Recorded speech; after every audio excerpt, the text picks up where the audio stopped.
G'day, my name's Chris. Welcome back to the shed and welcome back to a long overdue episode of Flat Tank Friday.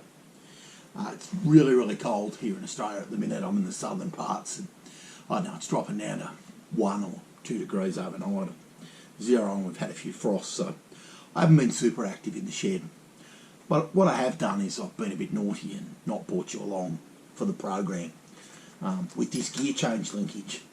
This is the one I extolled the virtues of that I'd built, and I put some photos on Facebook and that sort of thing. It turns out it's just too light duty and you can bend it, and it'll bend under load when you're trying to change gear. So it kind of snapped and really didn't work, so that was a bit of a loss or a learning exercise. It's 1/4 inch, and then these were machined down for a 6mm thread because they were 6mm metric inside, so it just didn't have enough strength. Caused me to get the original off my 27 BSA and have a little look at it. Much heavier duty piece of kit than the lightweight clevises and the bar. The bar's a 5/16 or, you know, measures about 8mm, but it'll be 5/16. The clevis is sweated in or brazed in, and there's an adjuster at one end that looks to have been a piece of hex bar that's been machined down. Whether or not that's original, I don't know. And again, another heavy clevis, or that's what I call it. So I thought, oh, this is simple. I'll get some 5/16 bar, and that's what I did. I actually bought two sizes. I bought 5/16 and 3/8, thinking, oh well, I'll wait and see. So I actually didn't buy 5/16. I bought 8mm because that's what size they had in stock. In one of my leftovers from the swap meet, I'd bought, and it describes them as BSA gear change linkage clevises. They're nicely shaped. They appear original. They're not threaded inside, but they were really nice. They've got a 5/16 cycle thread on the end of them. Yeah, they're 5/16. And so that became quite simple. And I'll bring you into the bike and show you what I've done and show you how it works in a minute.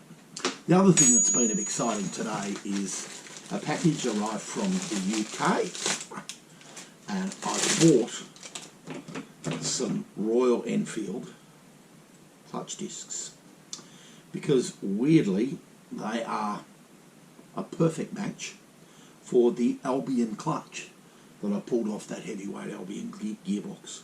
So I bought a set of clutch discs. They've taken forever to arrive. There's weirdly there's 4.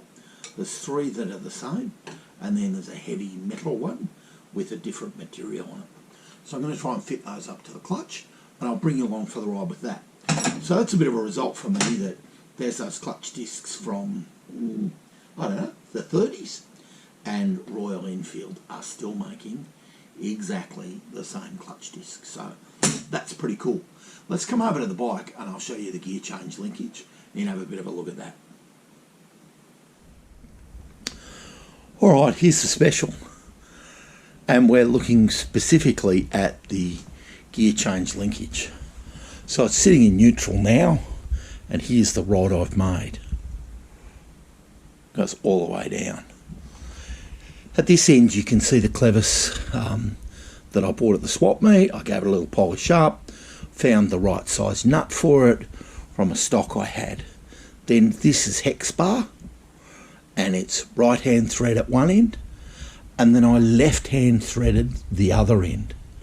And this is where I cheated, and this is why I bought 8mm bar. I have 8mm left-handed taps and dies.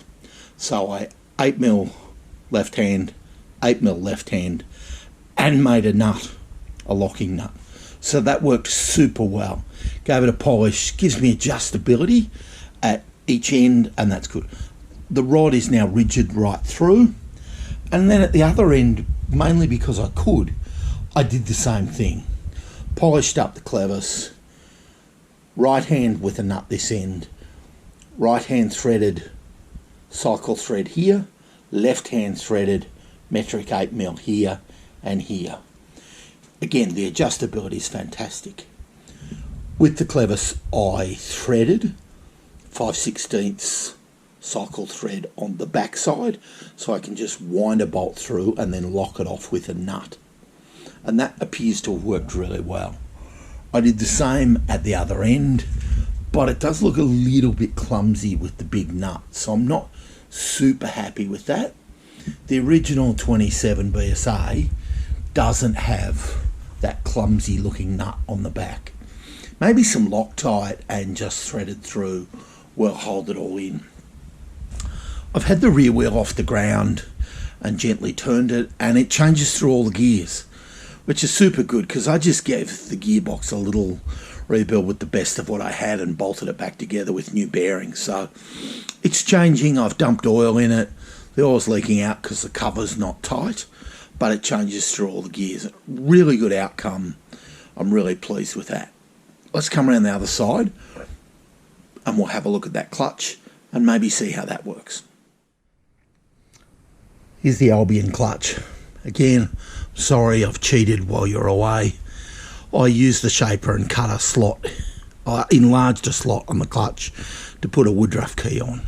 So the clutch now fits up to the BSA gearbox, and my adaptation is going quite well at this point. Down on the bike lift here, I've got new stuff and old stuff, so that's old. I've got the 4 plates that came with the new plates. I've got the hardware on the front of the old clutch, and I've got the old clutch friction plates and the steel plates that go between.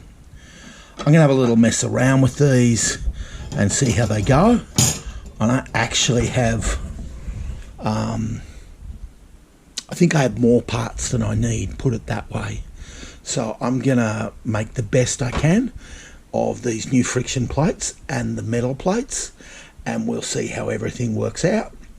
Hopefully I get a good mix of these plates and we get enough friction and enough pressure to hold all this clutch together. Bear with me while I do a little bit of experimenting and bring you back and show you the order and how I think they all fit up. So let's hope you can see all this, and this is the clutch. So here's the first of the metal friction plates. This is pretty manky and needs cleaned up a bit. A lot of surface rust on it. I'm thinking it'll be okay. If it's not, I'll probably buy a set of Royal Enfield metal clutch friction plates, and we'll see how that goes. In the back of the clutch basket is friction material, and I hope you can see there's copper rivets there, and that's still got plenty of meat on it. So I feel that that's probably okay, and I'm not going to go to the trouble of, you know, having that rebound or recontacted or whatever it is. So this one's actually got a little dish in it, and I'm making the assumption that that little dish is to centrally locate the clutch disc. I'm not really sure, or it's to go over the O-ring that's holding the clutch basket in, but that's the way I think it goes. I'm sure someone will correct me if I'm wrong, and that'd be super if you did. So that goes in, and you can feel it presses up hard against it. I then have this one which is different to the others, and again, I'm not really sure why, but it very much resembles the originals.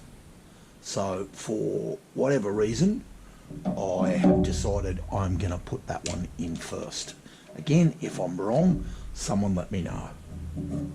Then this one, this friction plate is just flat, except for all the manky rusty marks, and the more I look at those, the more I think I should buy new ones. And it fits in like that. Then another friction plate, then another of these plates with dishes, and this is the way it came out because oddly enough I marked them when they came out. I'm not sure whether it should go that way, with the dished piece going in, holding the second ring, or whether it should go outways. In reality, I don't know that it actually makes any difference, but that's the way I've elected to put it in for now. At that point, I'm out of metal clutch friction plates, and it really wouldn't take another one. So I had 3 in friction plates came out of the clutch, and so I've put 3 back in, and so I'm hoping that works. I then have this small disc that I believe, if my memory serves me correct, came out of there, and it's a very tight fit, and it goes over like that. Then this is actually off the BSA gearbox, and that's where the clutch rods come through, and then on the outside goes the last of what I'm going to call the friction plates, and everything seems to fit up really well. Over the top of those go these rods or spacers or something to centrally locate everything. They fit over really simply. Then goes over the springs, and then goes the screws or the bolts, whatever we're going to call them. So you need to give them just a little bit of pressure when you're getting them started.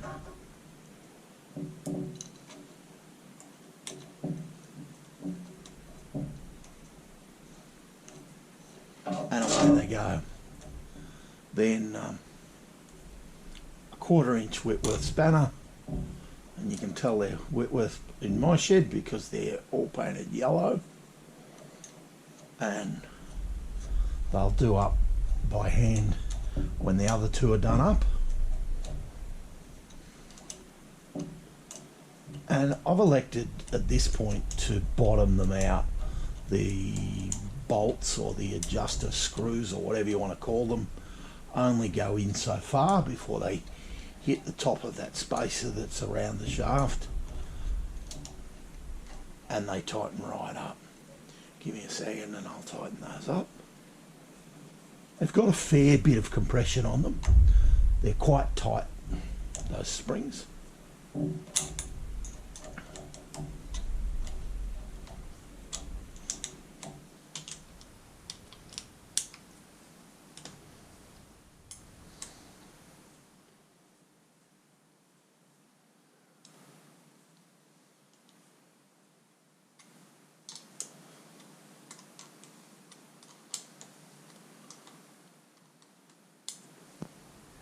Seems to take forever when you're running the camera and you're paranoid about how long a video's running.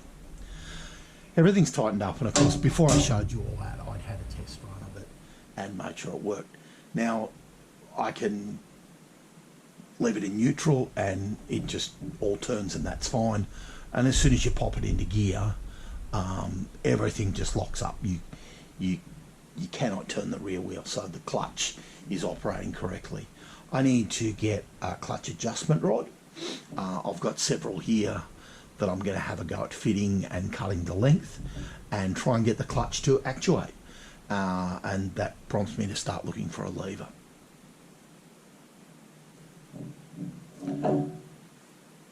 So left over from the ones I bought, obviously the Royal Enfield clutch is a bigger piece of kit, and so I have one left over.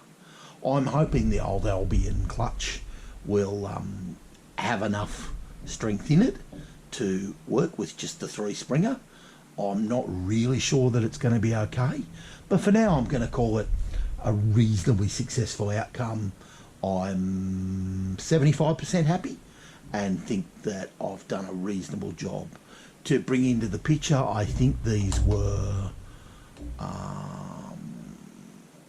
£39, so $60, and it was £21 to ship them to me.